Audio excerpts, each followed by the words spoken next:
Hey guys, this is Tearless here with another Warlords of Draenor beta video. I am starting the rogue videos, and I apologize beforehand because I am not very well versed in rogues. It is the only class that I've not gotten 90, but I know people really want to know their changes, so I had someone come in and talk to me who was a little bit more well versed in rogues so that I could relay these changes to you correctly and so forth. So the first spec we're going to be looking at is Assassination Rogues. We're going to be looking at the major changes to Assassination Rogues.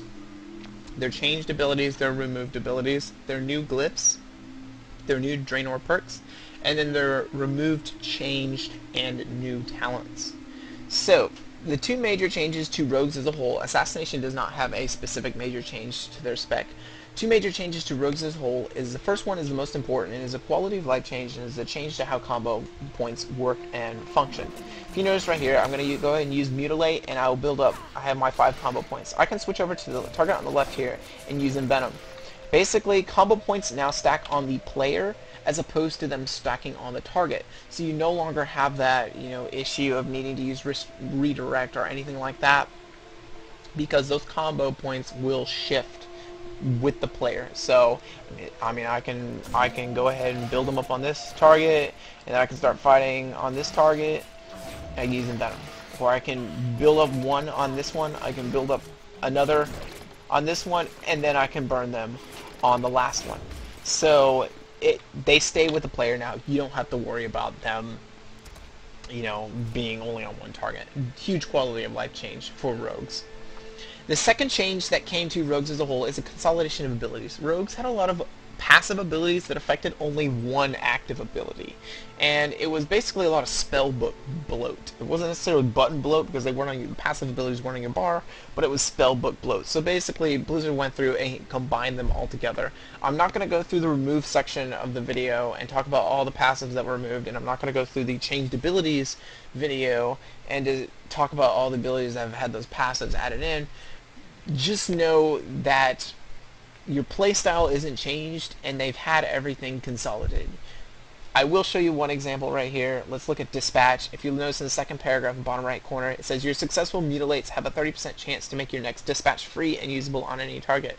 Sound familiar? Yes, that's because it's already in game, but it's a passive ability. It's not directly attached to Dispatch. Now the ability is attached to Dispatch. You won't notice a change very much overall. Just know that you will, if you're looking for something specific, you may not be looking in the same place anymore. Instead of it being in the passive section of your spellbook, it'll be actually on the ability. So, looking at the changed abilities for rogues, the first here is one I kind of had to test around with and talk to some people, make sure I'm right, and I'm still kind of unsure about it because, once again, I'm not well versed in rogues.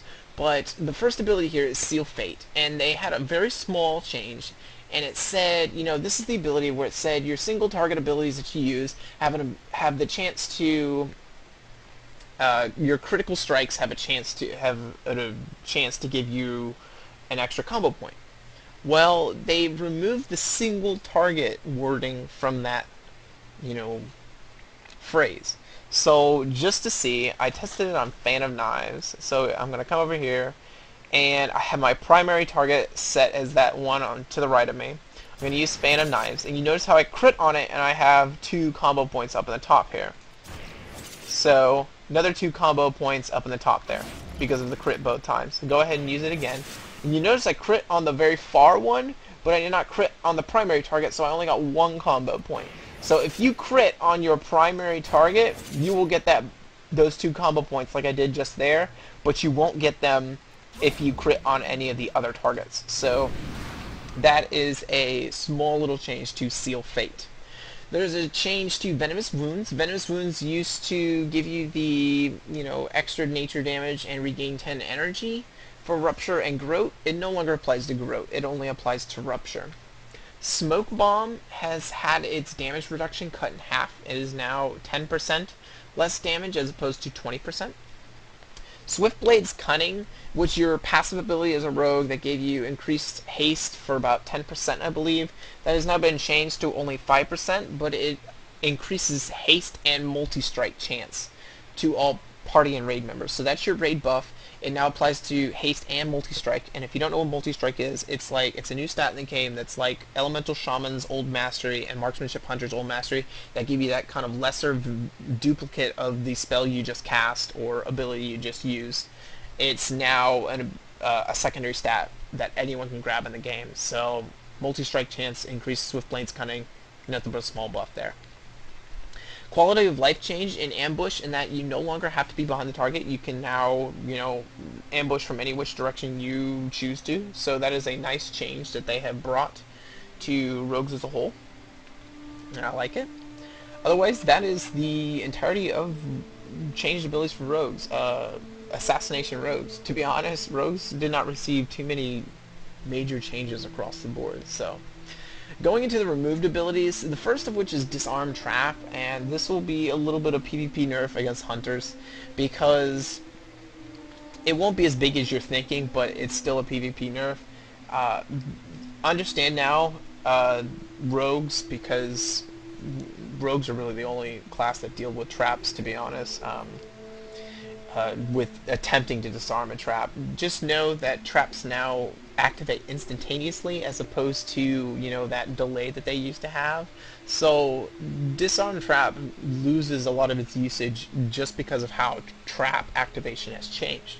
However, that doesn't take away from the fact that you will no longer be able to, if a hunter laid a trap on a flag and you wanted to come in and disarm it and try ninja it from the silly hunter, you're not going to be able to do that anymore because Disarm Trap has been removed. Dismantle has been removed from the game. I wouldn't worry about this because I believe that all disarms have been removed from the game. I know Windwalker monks have had their disarm removed. Weapon chains have been removed from the game.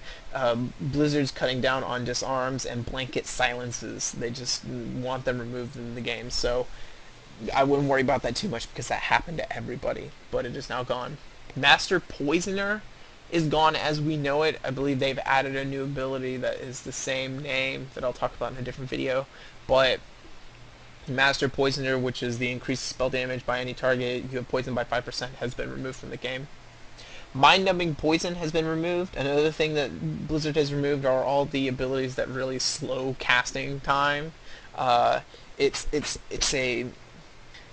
a compensation for the fact that casters are now kind of turret. They have to stand and they can't cast on the move anymore like they used to. So they had to reduce the abilities that melee had to counter casters because casters are getting nerfed really big in that department. So mind-numbing poison has been removed from the game. Redirect has been removed from the game, but that won't affect you because combo points are now on the player, not the target. Shadow Blades have been removed from the game. I do not know the reasoning behind this. Through everything I looked through, there's no big reason from Blizzard why Shadow Blades was removed. It's just gone. Can't explain why. Shadow Walk has been removed from the game. That is your increased stealth effectiveness for 6 seconds. And then lastly, specifically for Assassination Rogues, you have lost Eviscerate. This shouldn't be a problem at all because you should have never been using Eviscerate. You should have been always using Envenom.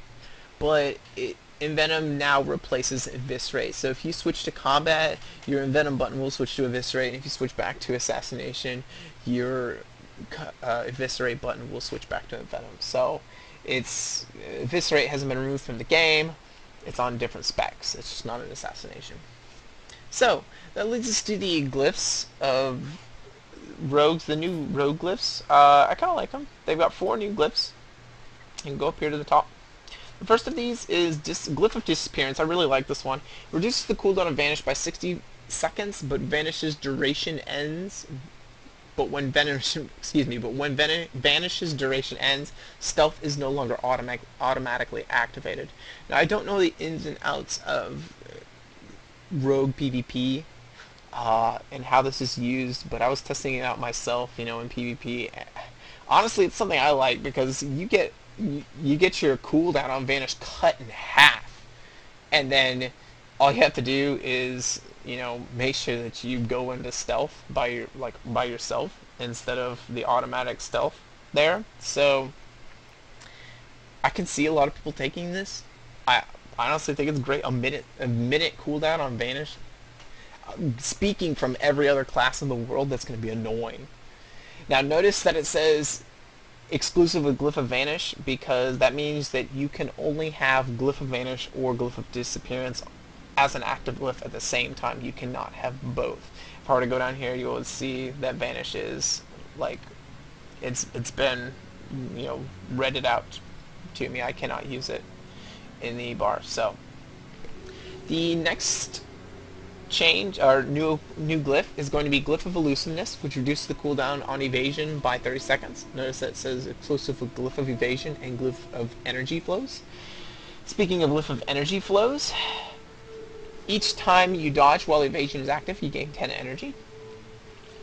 And then the last change is going to be Glyph of Energy increases your maximum energy by 20. I love it. Any glyph in which I can get more energy to any class that uses energy or focus, I love. I wish I could have more of them, but that's definitely a nice one that I would consider taking. That brings us to the Draenor perks of a rogue, the Assassination rogue. I'm not gonna lie, the Assassination rogue really got awesome Draenor perks. The reason I say this is because there's so many Draenor perks out there that are just flat damage or healing increases, which are so boring. And rogues do not get that, which is awesome. So I'm going to go ahead and go through the list here. You have Empowered Envenom. While Envenom is active, you deal 30% more damage with Multi-Mutilate and Dispatch. Empowered Rupture. Rupture's chance to deal additional nature damage and grant energy is increased by 25%. Enhanced Crimson Tempest. Crimson Tempest also increases your damage your targets take from your poisons by 30% for 1 second plus 1 second per combo point. There's Enhanced Envenom, which Envenom grants an additional 15% chance to apply your poisons. There's Enhanced Poisons. Your Fan and Knives will always apply your poisons to the target's hit. Enhance Vendetta. After activating Vendetta, your next Mutilate, Dispatch, Envenom, or Ambush has a 100% increased chance to be a critical strike. There is Improved Recuperate, which is flat damage, but of all the abilities in the game, honestly, I think Improved Recuperate, like, if I had to get a flat damage or healing increase, Improved Recuperate is probably at the top of the list. That's pretty nice to have. Improved Rupture is another flat damage increase. And then there's the best one, which is Improved Slice of Dice, which is Slice of Dice is now always passively active. You never have to worry about Slice and Dice ever anymore. It's a nice quality of life change for PvE, and it's a massive buff for PvP rogues. You no longer have to deal with that silly... I mean, Slice and Dice wasn't like other... you look at Slice and Dice, it's melee attack speed. It's not as bad as flat damage increases that Ret Paladins and Druids have. But still, it's nice that you no longer have that maintenance buff in there. It's just automatically, that's the most annoying thing ever, was that maintenance buff, and so now it's gone. So there are the Draenor perks. Out of the 9 perks, only 2 of them were just flat damage increases. The rest were all something different and interesting and helpful, which is awesome. There's some specs in the game that literally half of their Draenor perks are just, this ability does more damage, this ability does more damage, this ability does more damage, and you're like, really? Give me something interesting. And rogues, Assassination Rogue specifically, got it. So, the last changes to the rogue come in the talent tree. First, we need to look at Subterfuge, which your abilities requiring stealth can still be used for 3 seconds after stealth breaks. The change here is that you're no longer stealthed. Blizzard specifically stated that they felt this was too powerful, and so that is why it was changed. So when you open up out of stealth, you will be revealed to the world, but you can still use stealth abilities. It basically allows, you know, I'm not exactly sure how it was used, how the old Subterfuge was used, but you're no longer going to be able to use it the way you used to, because now people will be able to CC you and so forth. They'll see you right off the bat, and they'll be able to CC you right away. The level 75 tier had Paralytic Poison removed. It's kind of in line with Mind-Numbing Poison. Passive stuns that are just automatically applied as passives, they really wanted to remove from the game, so that's why Paralytic Poison was taken out, and it's replaced with internal bleeding, which is your kidney shot. Also causes the target to bleed for 6,700 damage per combo point over 12 seconds. That leads us to the final level 100 tier for rogues. The first ability is Venom Zest, which increases your maximum energy by 15. Once again, nothing wrong with that. And then increases your energy regeneration rate by 5% for every enemy you have poisoned up to 3. Considering that Fan of Knives does, automatically applies your poisons now, that's not bad, and it's something I think Assassination Rogues will definitely look at. I'm not quite sure. I've never been in a PvE setting with a rogue, so I'm not quite sure how popular it will be there, but it's definitely something that I think that they will look at. The talent on the right here, Death from Above, I personally like because it is another gap closer that rogues can have in addition to their level 60 tier. It is a small, we'll go ahead and read it off here. Finishing move that consumes combo points on the target to empower your weapon with shadow energy and perform a devastating 2-part attack. You whirl around, dealing 3,500 damage to all enemies within 8 yards. Honestly, don't care about that portion. Then leap into the air and envenom your target on the way back down with such force that it deals an additional 50% damage. Damage, yes, blah blah blah. I think the important part here is the 15-yard range. It's a small gap closer, so I can sit back here and I can close the gap just by doing that. So if you find yourself out of range of your target, you'll be able to use Death from Above to catch up to them. It's just another short, little gap closer that I think PvP rogues will be really interested in, and it is something they will take. However, I do think that PvP rogues will have some competition from this middle talent. It's going to take a higher skill level than normal, but Shadow Reflection, summon the shadow of yourself on the target that will watch you and memorize your offensive ability usage for the next 8 seconds. After this time, it will mimic the memorized abilities on target over the next 8 seconds. So, basically, what does this mean? It's like Storm, Earth, and Fire for Windwalker Monks, except for it's got a delay on the damage burst. So what a rogue is actually able to do with this ability is line up burst damage. So you can do a small burst at the beginning of the damage. And so I will try and do this here. Once again, I am not a rogue, but I will try and do this here. I'm going to build up my combo points to max.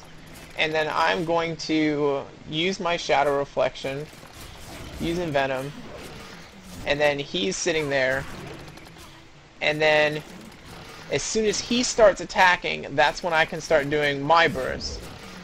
So the whole point of it is to try and line up that burst together so that you can get that double damage on a target. It's got a 2-minute cooldown, so I'm not quite sure how people will really like it, but honestly, I think that's pretty good, and it's something that people will look at. So that is the entirety of all the Assassination Rogue changes. Rogues really haven't gotten, Assassination Rogues in particular, haven't really gotten that many changes, to be honest, but I think the big ones is rogues are just happy the fact that their combo points are now on the player instead of the target, so that's a huge one right there. Otherwise, I will see you in the next video where I will be talking about combat rogues. So, see you guys later. Tearless out.